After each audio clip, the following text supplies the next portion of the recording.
Oi, gente, tudo bem? Vamos começar mais uma videoaula hoje. Dessa vez eu vou explicar o capítulo 4, Globalização e Meio Ambiente, tudo bem?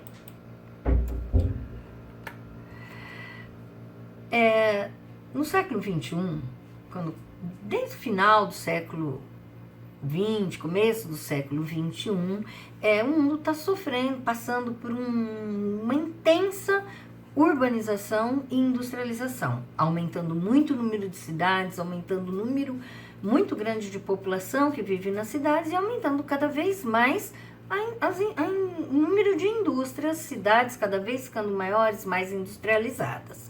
Tudo isso gera um aumento de consumo, porque para a indústria poder fabricar, ela tem que consumir, transformar a matéria-prima em produto, a população consome mais, então está aumentando o consumo, como eu já falei, estou repetindo, aumentando o uso dos recursos naturais para construir moradias, irrigação, no caso de água, né? Matérias-primas para a indústria e tudo mais. Então, a industrialização está crescendo, mas o uso, o consumo de produtos naturais, de matérias-primas, de produtos industrializados também está crescendo muito, tá?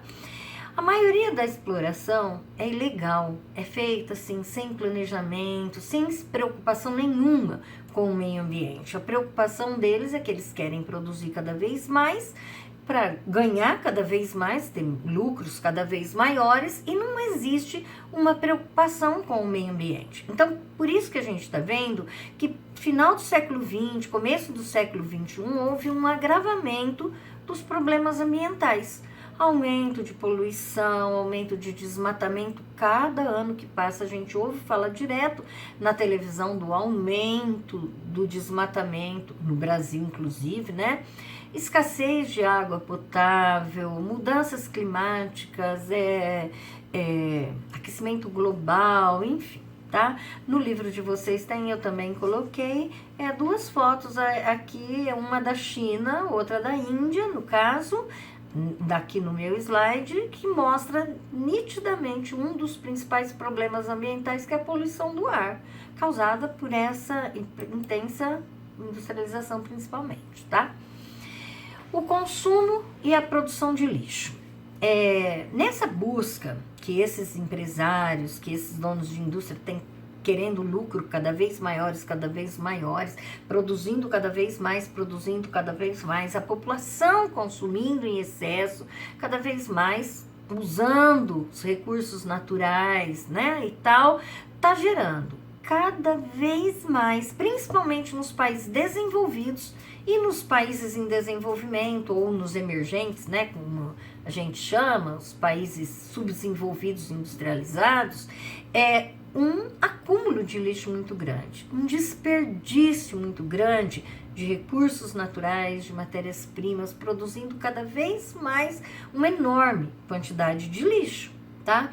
Para vocês verem aqui, olha, a quantidade de lixo sólido, que não é aquele lixo orgânico. O lixo sólido é um lixo reciclável, não é resto de comida, não é casca de fruta, lixo sólido é um lixo reciclável, tá? Atualmente se produz por ano cerca de 1,3 bilhões de toneladas de lixo por ano no mundo. É muito exagero. E olha a foto aqui que tem no livro de vocês, e eu também coloquei, desperdício. Ou seja, a quantidade aí são restos de computadores ultrapassados, que não servem mais, que já veio outro mais novo, que a pessoa não quer mais esse monitor de tubo, joga fora.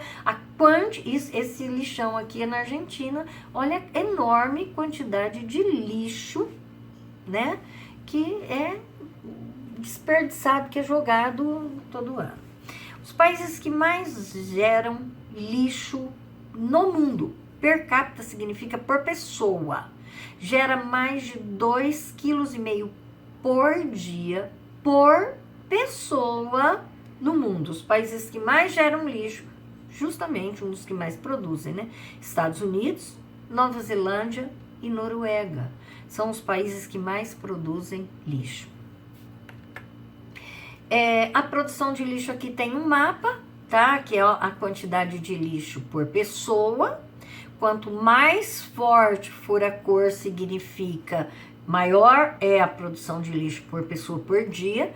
A gente vê que são os países desenvolvidos, são os mais industrializados, os mais desenvolvidos. O Canadá, os Estados Unidos, os países da Europa, a Austrália, são os países mais ricos, mais desenvolvidos. À medida que a cor, ó, vai ficando do verde aos que menos produz, esse clarinho aqui, né, ó, verde clarinho, amarelinho, e à medida que a cor vai ficando mais forte, significa que aumenta a produção de lixo. Reparem que o Brasil está aqui. A quantidade de lixo que o Brasil possui, produz, é muito grande também. Então, reparem que os países subdesenvolvidos, industrializados, o México, a Argentina, o Brasil, a África do Sul, a China, olha, são países que produzem também bastante quantidade de lixo. Os países que menos produzem lixo são os países que menos consomem, são os países mais pobres. Então, aqui entra o quê? Os países do continente africano, na sua grande maioria, e o sul da Ásia, que são o local do nosso planeta que tem os países mais pobres, que consomem menos, produzem menos e produzem, portanto, menor quantidade de lixo, tá? A questão da água, outra questão seríssima e que a tendência é se agravar, começou a se agravar desde o final do século XX, agora começo do século XXI, a questão da água, o desperdício também da água potável. Grande parte da água potável que existe no nosso planeta, cerca de 60%, ela é utilizada na irrigação. Isso é bom ou é ruim? É bom, mas também é ruim. Por que é bom utilizar tanta água assim na irrigação?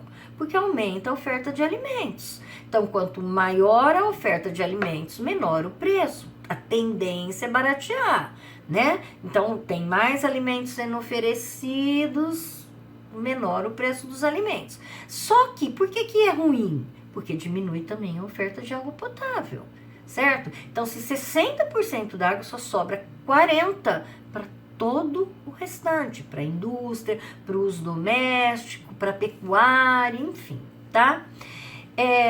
Um problema também grave na questão da água é o uso de produtos químicos que são utilizados na agricultura, como os pesticidas, adubos, fertilizantes, esses produtos que contaminam o solo, contaminam o lençol freático e acaba prejudicando também a saúde das pessoas, o meio ambiente e tal. Então, o uso do produto químico também prejudica porque cai no lençol freático, o solo absorve e vai para o lençol freático, tá? O lançamento de esgoto, tanto industrial quanto doméstico, vai para onde? O esgoto vai parar nos rios do rio, vai parar no mar, enfim. Todo o esgoto vai parar no rio, certo? Então, principalmente, esgoto industrial, toda aquela água que sai das indústrias, sai com produtos que contaminam a água. E do esgoto vai para o rio. Então, tudo isso está poluindo a água dos rios. O esgoto, muitas cidades, grande parte das cidades, não fazem tratamento de esgoto. Então, lança o esgoto do jeito que sai e que causa uma contaminação nas nascentes, nos rios, enfim, contamina, polui a água do rio.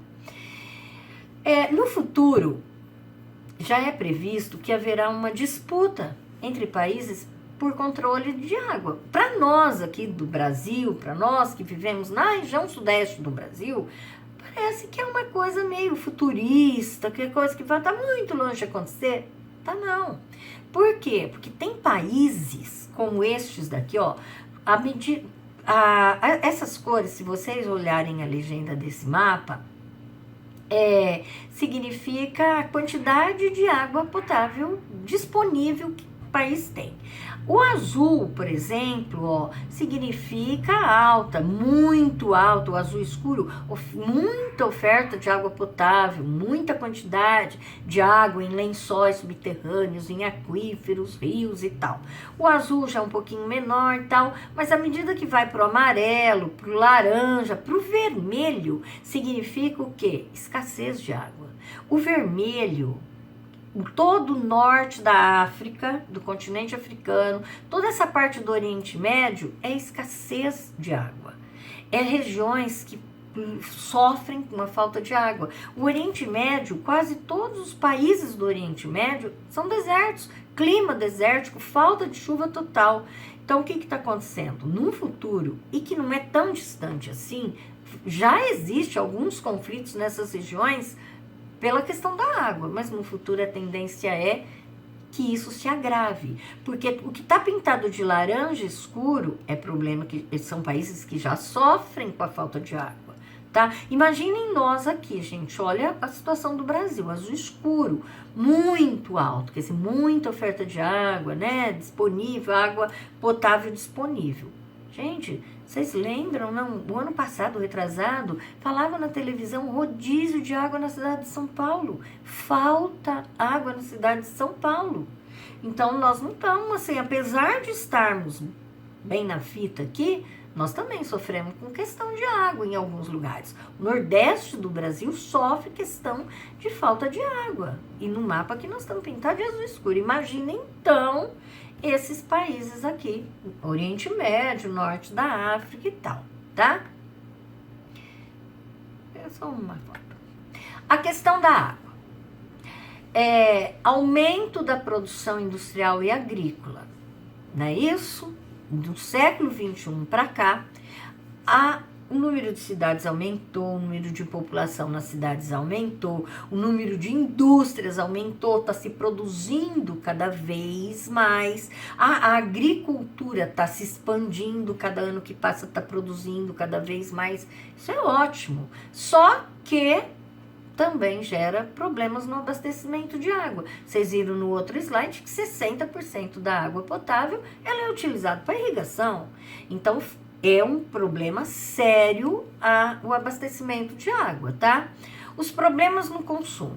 Maior parte, já falei, estou repetindo pela terceira vez, que a maior parte é utilizada para irrigação.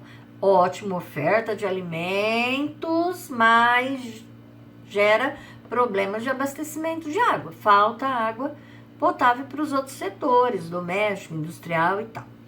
Voltando, que já falei também lá, a questão da poluição da água com o uso dos produtos químicos, pesticidas, lançamento de esgoto que contamina todo o lençol freático, contamina as nascentes do rio, a água do rio, é outro problema sério. A quantidade de água disponível em relação ao número de população está diminuindo, a população está aumentando, certo? Olha aqui, ó, a população está aumentando, quer dizer, a população aumenta, preciso mais água. E pelo contrário, a quantidade de água disponível é a mesma, a população aumentando. Só que essa quantidade de água que tem disponível está sendo poluída.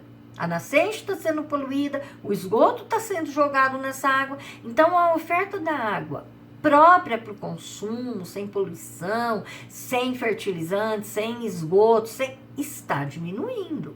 A população aumentando e essa disponibilidade de água potável está diminuindo, porque essa quantidade de água está sendo contaminada, certo? No livro de vocês tem esse quadro aqui, essa tabela, que mostra a média mundial do uso de água para produção. O produto e quanto é de água que se precisa gastar para produzir. Por exemplo, para se produzir açúcar, 1 quilo de açúcar, gasta-se 1.782 litros de água.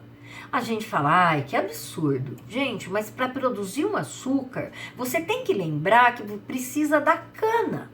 E que essa cana precisa, em muitos lugares, ser irrigada e que precisa colher, e aí vai para uma usina de produção de açúcar que usa água. Então, a gente tem que contar toda a água que se usa para todo o processo produtivo, desde a matéria-prima. O alface, 237 litros de água para se produzir alface.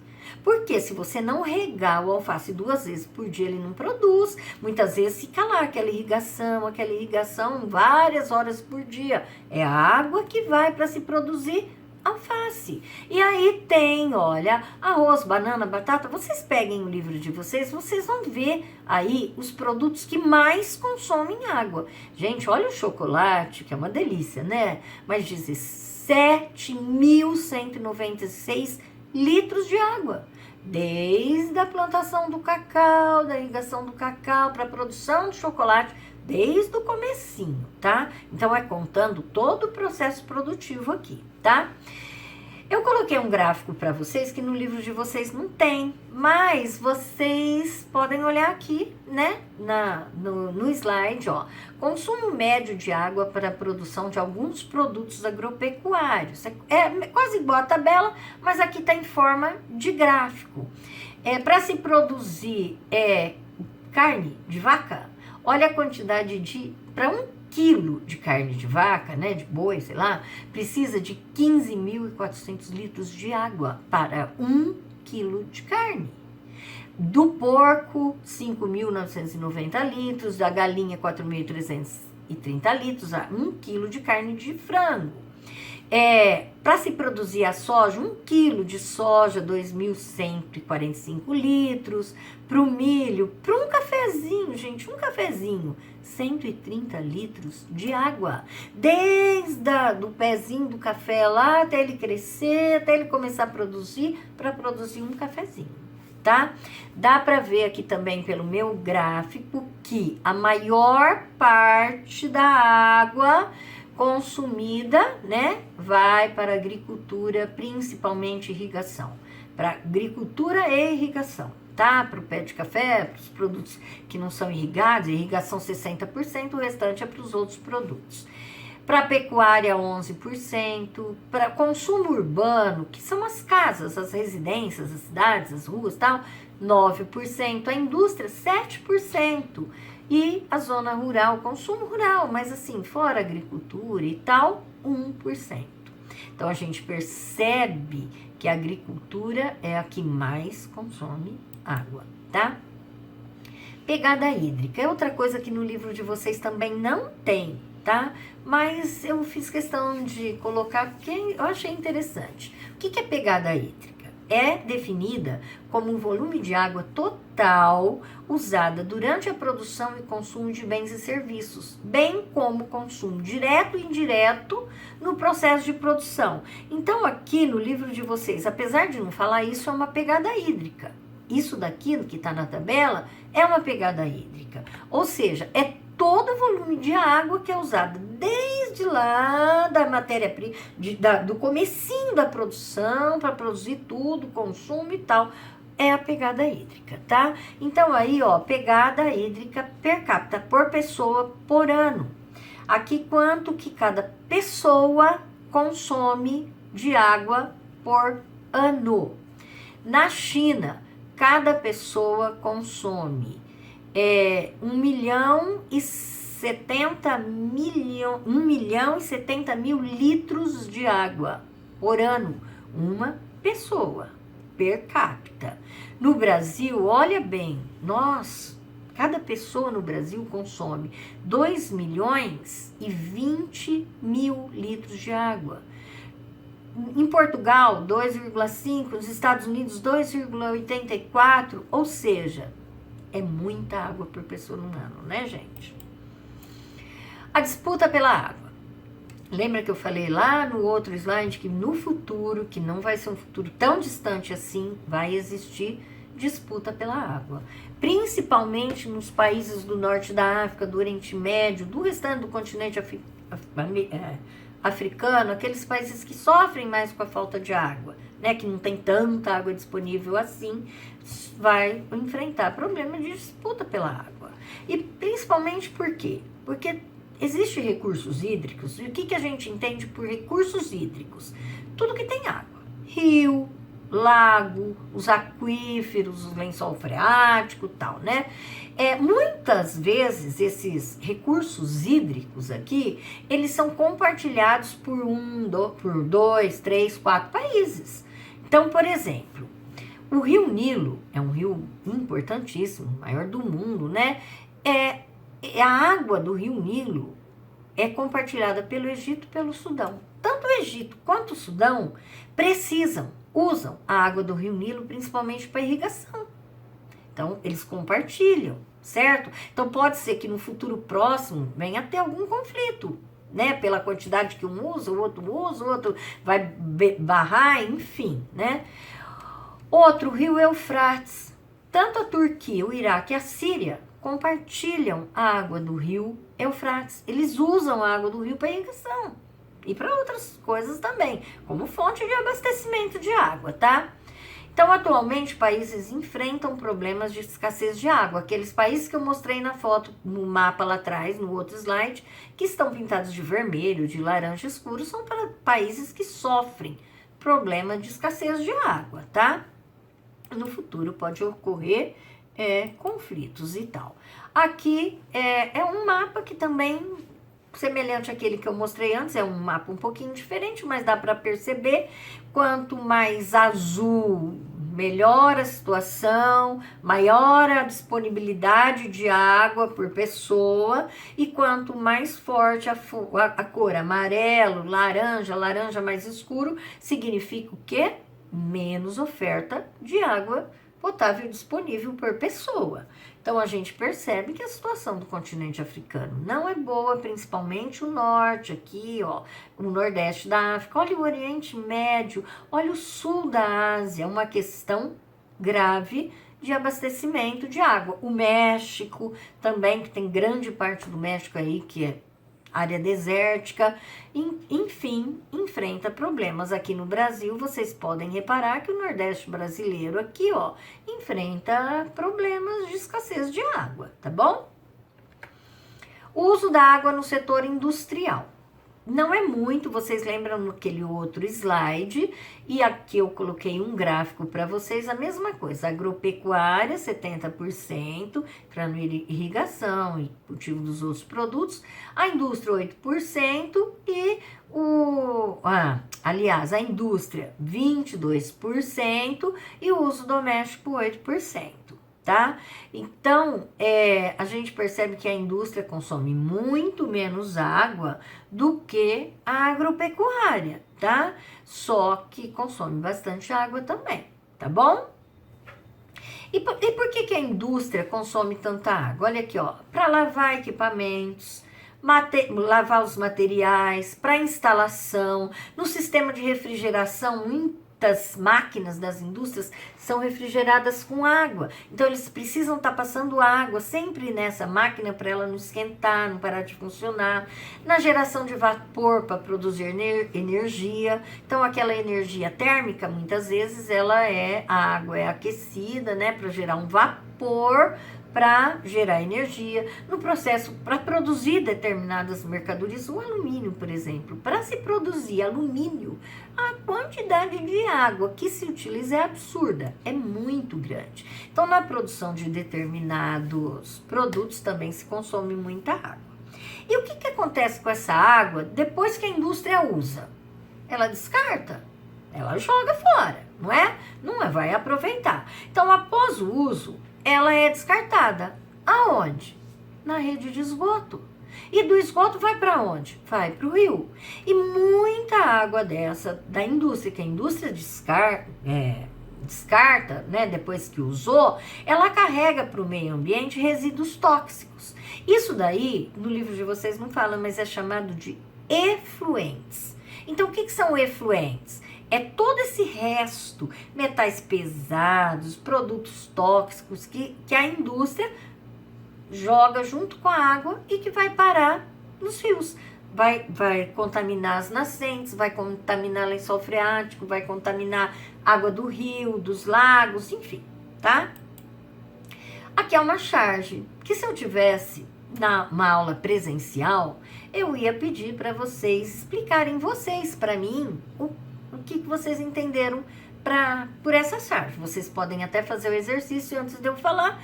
Pensa aí, dá um pause no meu vídeo aula.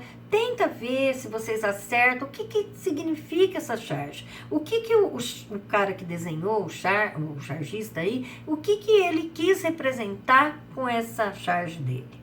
Mas como nós não estamos presencial, né? Vamos lá. O que ele quer dizer sobre o desperdício. Enquanto tem países que estão lutando, disputando água, porque sofrem com o problema da escassez, principalmente os países africanos e o sul da Ásia, que sofrem com a escassez de água, nós aqui no Brasil que achamos, né, que temos água em abundância, que não vai faltar nunca, que a gente pode desperdiçar, erradamente, muito errado isso, a gente esbanja água, a gente lava carro, a gente lava a calçada com água potável, enquanto eles não têm para usar, a gente está desperdiçando, lava a calçada, ainda para conversar com a vizinha, e há aquela água correndo, e aquela água correndo. Então, a gente tem que pensar. Não é porque nós moramos no Brasil, nós moramos numa região em que a oferta de água potável está suficiente que nós vamos desperdiçar. Nós temos que pensar no meio ambiente. Tudo bem? O aquecimento global e as mudanças climáticas. O que é aquecimento global? O aquecimento do nosso planeta. Os cientistas, os estudiosos estão afirmando que o nosso planeta está ficando cada ano que passa um pouquinho mais quente. Está aquecendo, tá? Chamado de aquecimento global. E o que provoca esse aquecimento global? Lançamento excessivo de gases estufa na atmosfera.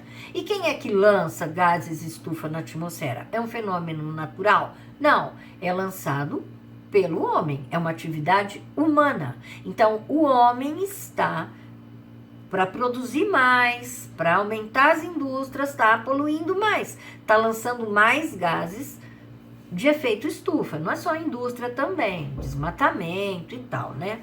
Mas vamos lá, o efeito estufa. Efeito estufa, gente, é um fenômeno natural. Graças a Deus ele existe, porque senão não existiria vida no nosso planeta. É o efeito estufa que mantém o nosso planeta aquecido. É uma condição para a vida.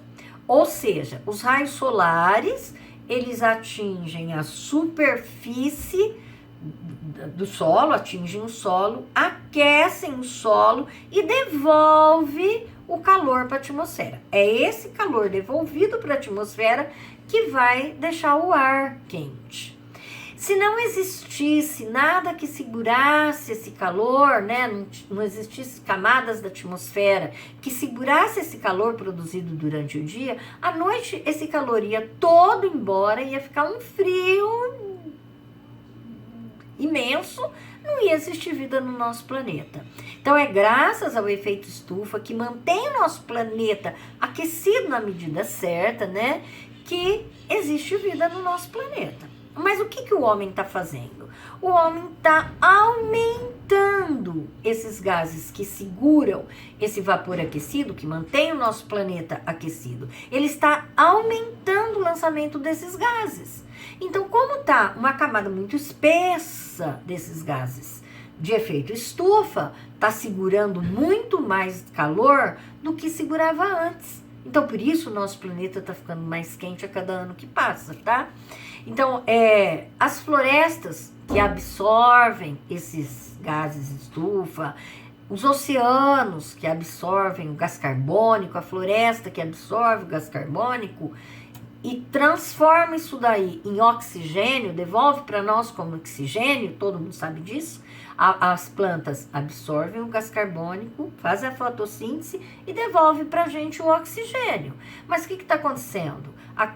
A quantidade de florestas está diminuindo, os gases aumentando. Então, as florestas, os oceanos não estão conseguindo mais absorver a mesma quantidade que conseguia antes. Então, elas estão absorvendo menos e está sobrando mais gás carbônico, mais gases do efeito estufa na atmosfera. No livro de vocês tem esse essa imagem, essa figura, que é justamente o efeito estufa, o aquecimento global. O que está acontecendo? Os raios solares atingem a Terra, aquece e devolve a radiação, né?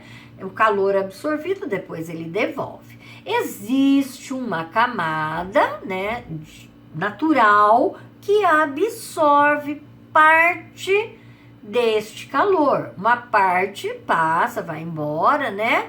Volta para o espaço. Mas uma parte, esse calor retém. Essa camada aqui, ela retém essa radiação, esse calor que ficou que é absorvido aqui e mantém a superfície da Terra quente, na medida certa. Mas o que está acontecendo? A quantidade de indústrias lançando gases tóxicos, o desmatamento,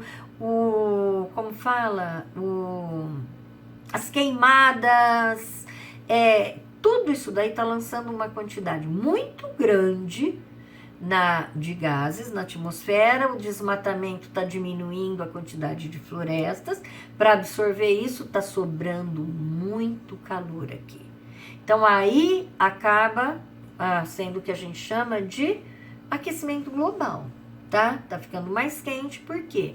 Por causa dos gases, né?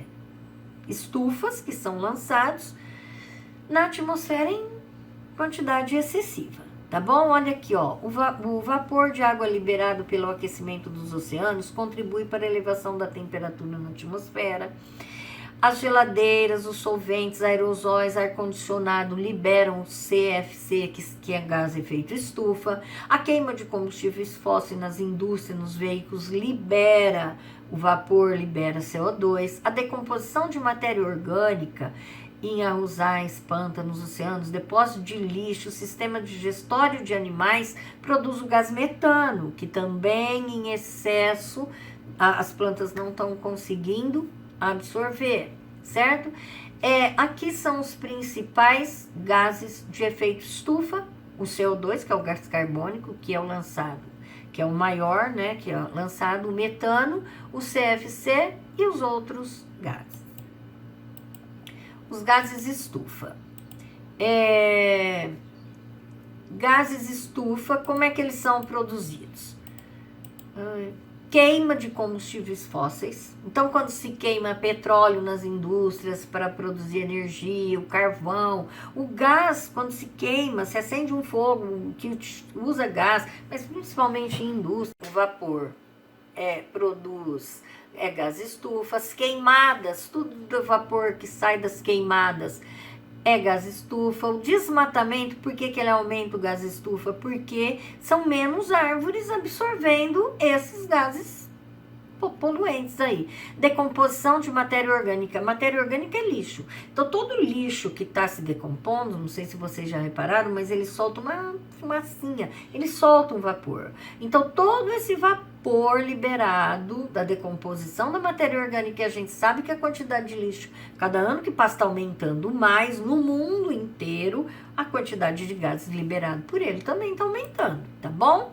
Liberação de CFC na atmosfera, que são os gases que é utilizado em geladeira, em aerosóis, em ar-condicionado, enfim, também tudo isso aqui que vocês estão vendo aqui contribui para o aquecimento global, que é um efeito estufa sendo agravado aí. Consequências do aquecimento global. O que acontece? Por que os cientistas se preocupam tanto com esse aquecimento do nosso planeta, que está ficando cada ano que passa um pouquinho mais quente? Porque ele traz consequências sérias para o meio ambiente. Por exemplo, elevação do nível dos oceanos, furacão, ondas de calor em alguns lugares, aqueles calor insuportável que derrete das geleiras, como na Antártida, por exemplo. Secas em alguns lugares, os países que sofrem com seca está se agravando cada ano que passa. Enchentes em outros lugares, enquanto os países sofrem com o agravamento da seca, outros estão sofrendo com o problema de enchentes cada ano que passa mais recorrentes, maiores, acontecendo com maior intensidade. Biodiversidade alterada. O que é biodiversidade? É diversos tipos de vida, tanto animal quanto vegetal. A biodiversidade também está sofrendo muito com o aquecimento global. Então, os cientistas, a previsão deles é que muitas espécies, tanto de animais quanto de vegetais, num futuro não tão distante assim, pode deixar de existir, certo? Que estão sofrendo com esse aquecimento global.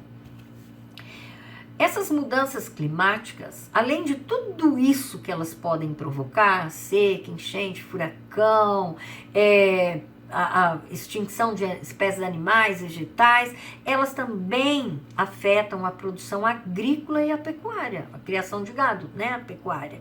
Por quê? Porque esses lugares que tem chuva em excesso prejudica a agricultura, prejudica a criação de gado. Outros lugares, fortes secas. Então, o Brasil mesmo está sofrendo, tem períodos aí que é chuva, que acaba com tudo que foi plantado, que, enfim, em outros períodos é seca, tudo que plantou perde. Então, a seca, as chuvas prolongadas, chuvas em excesso, elas acabam também atrapalhando a produção agrícola. E aqui, ó, no slide eu coloquei alguns dessas consequências. Seca, furacão, ressacas do mar, ondas gigantescas, enchentes, terremotos, enfim, tá? Não, pera lá. Aqui não é terremoto, aqui é um tsunami. Aliás, quando aconteceu o tsunami provocado pelo aquecimento da água do mar, pelas ondas e tal. Ai, gente. Conferências mundiais sobre o meio ambiente. Não é de hoje que o mundo inteiro está preocupado com o meio ambiente. Mas de uns anos para cá, essa preocupação começou a ficar mais intensa, mais efetiva, e os países começaram a se reunir todo ano para fazer conferências mundiais para debater a questão do clima. Uma dessas conferências, que ficou muito famosa no mundo, uma das mais importantes, foi uma que aconteceu no ano de 1992, no Rio de Janeiro. Ela ficou conhecida como Rio 92 ou Eco 92. O objetivo foi debater justamente essas questões climáticas. Foi aliar crescimento e desenvolvimento. Então, eles começaram a debater como conservar os recursos naturais, né? Preservando isso para uma geração futura. Por quê? Porque até então não havia tanta preocupação em preservar recursos naturais. A indústria usando, ia consumindo, usando, consumindo, sem preocupação. Então, a partir da Eco 92, na Conferência Rio 92, que se falou pela primeira vez em desenvolvimento sustentável.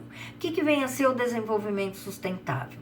Continuar produzindo, continuar usando recursos naturais, mas preservando o máximo possível, pensando nas gerações futuras que vão precisar também de recursos naturais, para não acabar, para não extinguir espécies vegetais, animais, para não extinguir determinados recursos, sempre pensando em fontes alternativas. Então se debateu bastante isso na Rio 92.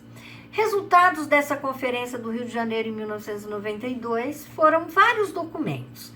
A Carta da Terra, Convenção da Biodiversidade, Desertificações e Mudanças Climáticas e Agenda 21. Esses foram os 4 principais documentos que fecharam a Rio 92. O que foi a Carta da Terra? É uma declaração de princípios éticos e fundamentais para se ter uma sociedade sustentável, justa, que pense nas gerações futuras. Então, esse documento, o objetivo de fazer essa Carta da Terra, que não é uma carta, né, gente? É um documento chamado Carta da Terra. O objetivo era a interdependência global e responsabilidade compartilhada para o bem-estar de toda a família humana, da grande comunidade da vida e das futuras gerações. é uma visão de esperança e um chamado à ação. Ou seja, o objetivo era para que todos os países se sentissem global, que um país pensasse no outro, para que um país não usasse tantos recursos em excesso, prejudicando o outro, sem pensar nas gerações futuras. Então foi mais ou menos isso a Carta da Terra. Agenda 21. A Agenda 21 foi um dos principais resultados também da Conferência Rio 92.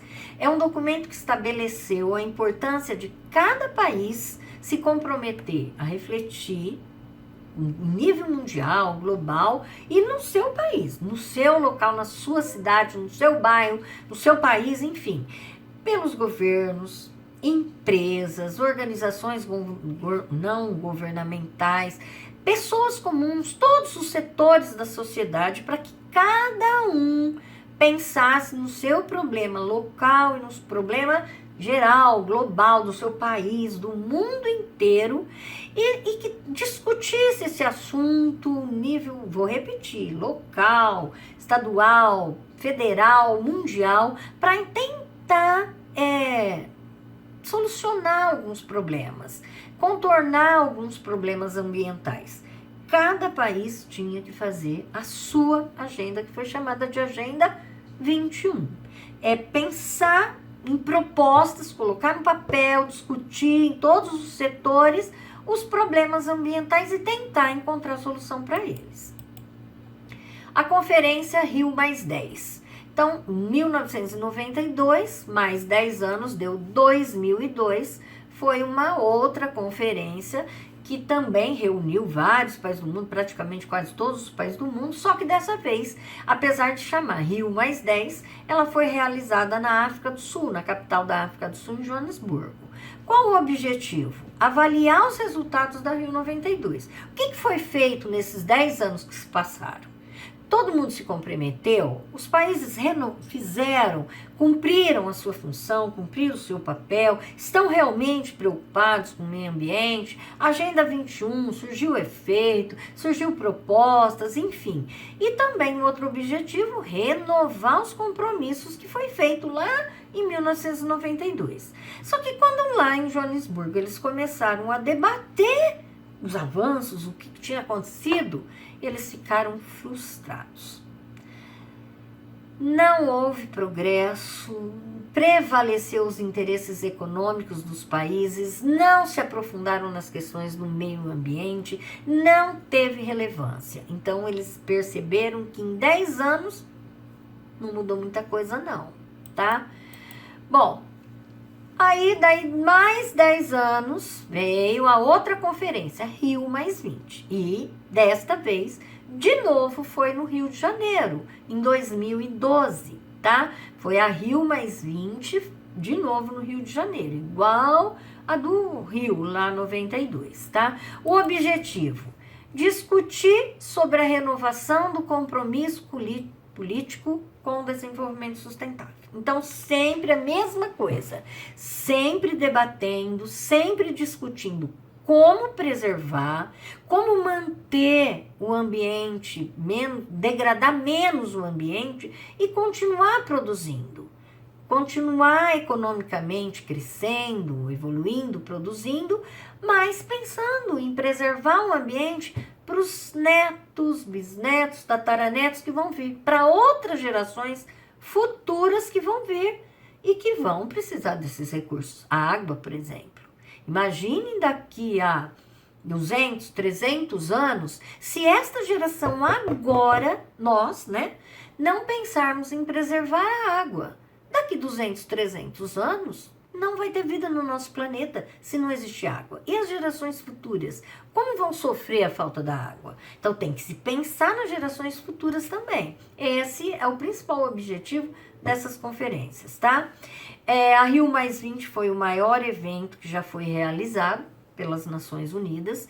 Os chefes de estados, presidentes, primeiros ministros, representantes dos governos de 190 países se propuseram a mudar. se comprometeram, assinaram um documento se comprometendo a mudar, a investir, descobrir fontes de energias novas que não poluam o ambiente, coisas novas que não poluam o rio, a água, e preservar, como fala, pensar, investir em tratar o esgoto antes de jogar no rio. Todas essas medidas, a maioria dos presidentes, dos chefes de Estado, né, eles se comprometeram, tá, a usar os recursos naturais de maneira mais sustentável. Além de questões ambientais, foi a primeira vez também que foi discutido questões sociais. Foi a primeira vez que não se discutiu só questões de poluição, de degradação do meio ambiente, da falta d'água, escassez da água. Se discutiu pela primeira vez a questão do ser humano, porque o ser humano também está incluído no meio ambiente. Então, eles também pensaram em preservar, em ajudar essas populações, principalmente dos países mais pobres, mais carentes, a melhorar, a elevar o padrão de vida dessa população, que sofre com falta de moradia, de educação, de saúde, enfim, tá? Foi a primeira vez que se pensou, que se introduziu questões sociais na questão do meio ambiente. Depois da Rio 92, 3, 4, 5, 6, 5 anos depois, em Kyoto, no Japão, foi feita uma outra conferência e foi lá que se estabeleceu o Protocolo de Kyoto. O que foi isso? Fixar compromisso de redução e limitação de gases de estufa. Foi a primeira vez, foi lá em Kyoto, que se fez um documento que se estabeleceu meta de redução para os países, tá?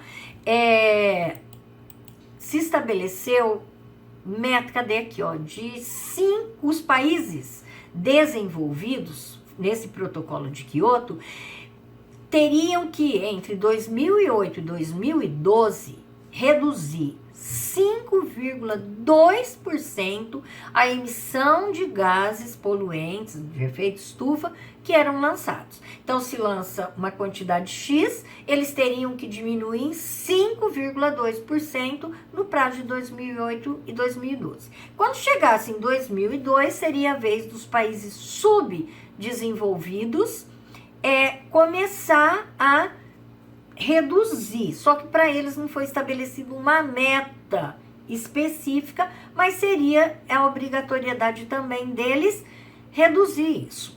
Nesse protocolo de Kyoto, 160 países assinaram, se comprometeram, quer dizer, eles eram obrigados a reduzir esse percentual aí de emissão de gases. Só que chegou em 2001, os Estados Unidos, que responde por quase 40% das emissões de dióxido de carbono, 36%, é o país mais poluente, um dos países mais poluentes do mundo, rejeitou o protocolo de Kyoto, não assinou, não quis se comprometer a reduzir nada, tá? O restante dos países assinaram, se comprometeram e tal. Só que em 2014, então desde 2008 que eles tinham que começar a reduzir até 2012. Em 2014 eles foram fazer um balanço geral para ver como tinha reduzido e tal. Eles perceberam que os avanços foram mínimos, os países assinaram, mas não conseguiram, não reduziram meta, não teve sucesso o protocolo de Kyoto e o acordo fracassou, deixou de existir em 2014. Aqui, além disso, além da redução, né, de 5,2%, o protocolo de Kyoto também estabeleceu crédito de carbono. O que era isso? Pode ver que está até entre aspas, é como se fosse um direito de poluir. certo? Então, por exemplo, foi estabelecido meta de redução de emissão. Então, ele tinha que reduzir 5%. Ele não conseguiu. Ele reduziu 3%. Mas o outro, que a meta dele era 2%, um país subdesenvolvido, vamos supor, ele conseguiu reduzir 3%, então ele ganhou um crédito. Por quê? Ele conseguiu poluir menos do que ele conseguiu reduzir. O outro não conseguiu reduzir. Então, esse ganhou um crédito. Aquele que poluiu mais, ele acaba comprando o crédito do outro. Então, é mais ou menos assim, ó. Quer ver? Estabelecimento de metas de redução de emissão de gases. Quem cumpriu meta, reduziu, recebe certificado, recebe crédito. Aquele que não cumpriu a meta, não conseguiu, ele compra o certificado daquele que conseguiu reduzir a sua meta. Aquele que ganhou o crédito, certo? Então, ele compra, ele paga. Ele não conseguiu, mas ele está pagando pelo direito de poluir. Os países mais ricos do mundo que têm dinheiro para pagar, nem se preocuparam em reduzir meta. Aí eu vou lá e compro o crédito daquele, vamos aumentar a nossa fábrica, nossas indústrias, vamos poluir. Quer dizer, por isso que o acordo fracassou, porque não houve redução significativa, tá? Todos os países que estão pintados de verde são países que assinaram o protocolo de Kyoto, certo? Que concordaram com ele, que ratificaram o protocolo de Kyoto. O país que está pintado de vermelho não ratificou, não aceitou, não assinou, que foi os Estados Unidos. E esse daqui é um país que não assumiu nenhuma posição, nem sim, nem não, desde o começo não aceitou. Tá bom? Tudo bem? Ah, não, esse cinza aqui, ó. O amarelo é o país que ratificou, mas não cumpriu o protocolo, só assinou. O cinza, desculpa, é este cinza aqui, ó, que não assumiu nenhuma posição no protocolo, tá bom? COP, Conferência das Nações Unidas sobre Mudança Climática. É uma sigla que depois no livro de vocês tem até explicando melhor. Existem várias COPs, já existiu a COP 2, COP 3, COP, enfim, tá? Mas no livro de vocês falam só dessas, então eu vou explicar só essas daqui que tá no livro de vocês por enquanto. A COP 21 aconteceu lá em Paris, em 2015. Foi uma reunião que tem todo ano tem uma COP, todo ano os países se reúnem, cada ano numa cidade, em 2015 foi em Paris, para discutir as mudanças climáticas, tá? O objetivo, novo acordo, mais flexível. Como o protocolo de Kyoto chegou em 2014, eles analisaram, eles viram que o protocolo de Kyoto foi um fracasso. Em 2015 eles se reuniram para fazer um novo acordo, para os países assinarem um novo acordo, mais flexível. Dessa vez eles não estabeleceram meta. Os países que tinham que se comprometer a reduzir a emissão dos gases estufa, produzir, investir mais em fontes de energia limpa, que não polua. Então os países se comprometeram, mas sem uma meta estabelecida. Não existe mais crédito de carbono agora, tá? Porque não existe meta a ser cumprida, mas os países se comprometeram a pensar no assunto, a investir mais em outras fontes de energia e tal. Só que as propostas foram pouco claras e, mais uma vez, muitos especialistas consideraram que essa COP21 também não foi muito lá boa, não, tá? A COP22 foi no ano seguinte, em 2016, foi num país chamado Marrocos, a capital Marrakech. O objetivo, elaborar regras para aqueles países que lá no ano passado, em 2015, se comprometeram a reduzir, né, os países, elaborar algumas regras do que eles tinham que fazer na COP21. A COP23 foi no ano seguinte, em 2017. Ela aconteceu na Alemanha, na capital da Alemanha, que é bom. Só que ela foi presidida pela Ilhas Fiji, quer dizer, a COP23 foi presidida pelas Ilhas Fiji. Só que ela aconteceu na cidade de Bonn, na Alemanha, tá? Por isso que no coisa tem, assim, ó, Bonn, na Alemanha, né? Mas Fiji, porque Fiji que presidiu. Qual foi o foco principal em 2017? O que eles debateram?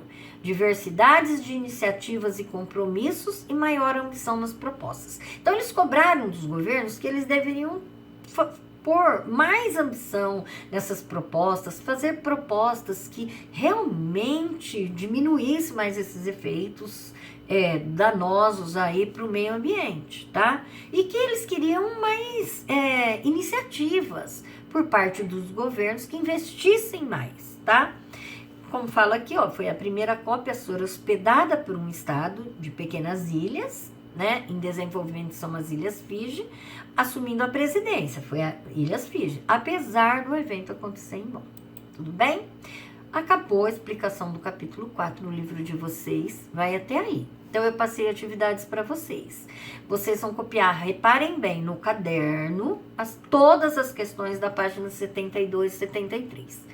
Não se preocupem se vocês não acharem todas as respostas. Não se preocupem em fazer todas as questões certas. Se errar não tem problema. Depois eu vou corrigir essas questões com vocês. Não se preocupem. O que eu quero é que vocês façam as questões, pesquisem, procurem no livro. Vocês podem encontrar muitas respostas nessa videoaula que eu acabei de explicar para vocês, nos slides, no livro. E se não encontrar também pode procurar na internet. Tem problema nenhum.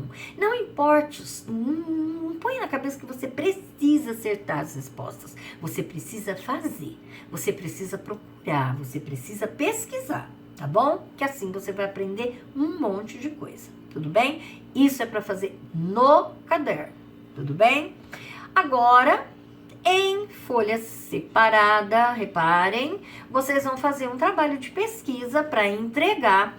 Vocês vão ter 15 dias para fazer essas tarefas, tá? Vocês vão ter 15 dias para fazer esse trabalho de pesquisa também. A escola vai marcar um dia para vocês levarem lá. Por enquanto não foi marcado, daqui 15 dias, tá? Vocês vão levar em folha separada, que eu vou corrigir, e vocês vão ser avaliados por todos os trabalhos que vocês fizeram, tudo bem? O tema é justamente as conferências das Nações Unidas. O livro de vocês fala de 3, eu só expliquei as 3, mas eu vou pedir um trabalho de pesquisa sobre todas as conferências. Eu coloquei aqui embaixo um site que vocês vão procurar, tem tudo, não se preocupem, não é muita coisa, não é muito extenso, mas o que vocês vão pesquisar, o que é a COP, como ela se formou, o que é abordado, a primeira COP, que ano foi a primeira COP, onde foi, o protocolo de Kyoto, tem bastante coisa já no slide que eu passei para vocês, mas vocês vão encontrar mais coisas sobre o protocolo de Kyoto nessa pesquisa que eu pedi para vocês. O crédito de carbono, que eu expliquei para vocês, que foi criado no protocolo de Kyoto, o Acordo de Paris, que foi numa COP, que foi, os Estados Unidos saiu, vocês podem falar a data até que os Estados Unidos saiu do Acordo de Paris, que também já não assinou mais, e o Brasil na COP. O Brasil nessas conferências, qual é o papel do Brasil, o que o Brasil tem feito em prol do meio ambiente, discutido nessas COPs aí, tá bom? Isso é pesquisa, o site tá aí, é só pesquisar, fazer em folha separada e a escola vai marcar um dia para vocês levarem lá, para eu corrigir, tudo bem? Beijo, bom trabalho para vocês.